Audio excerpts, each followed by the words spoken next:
அன்னை அர்ப்பணி என்ற வாக்கிற்கு ஏற்ப நம் ஆசிரியர் பெருமக்கள் அனைவரும் விழாவிற்காக 2 நாட்களாக உங்கள் அனைவரையும் கலை நிகழ்ச்சிகளிலும் சரி, உணவு ஏற்பாடு, பரிசு வாங்குறது எல்லா இதுலேயும் எல்லா ஆசிரியர்களும் ஒன்றிணைந்து செயல்படுவதற்காக அனைத்து ஆசிரியர் பெருமக்களுக்கும் நன்றியை தெரிவித்துக் கொள்கிறேன்.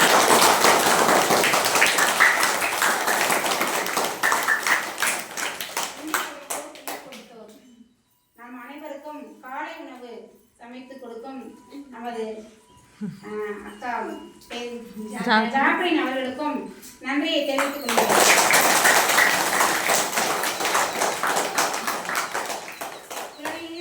உலகிலிருந்து யாழிலிருந்து என்பர் தம் மக்களின் மழலை சொல் கேளாதவர்கள். உங்களுடைய நடனம், பேச்சு, நகைச்சுவை மூலம் நாங்கள் உங்களை மகிழ்விக்கிறதாலும் நீங்கள் எங்கள் அனைவரையும் மகிழ்விக்கிறீர்கள். நீங்களும் மகிழ்ச்சியாக இருந்தீங்க. அதனால் உங்கள் அனைவருக்கும் குழந்தை நல்வாழ்த்துக்களை தெரிவித்துக் கொண்டு மீண்டும் ஒரு முறை உங்கள் அனைவருக்கும் நன்றியை தெரிவித்துக் கொண்டு விடைபெறுகிறேன். நன்றி, வணக்கம்.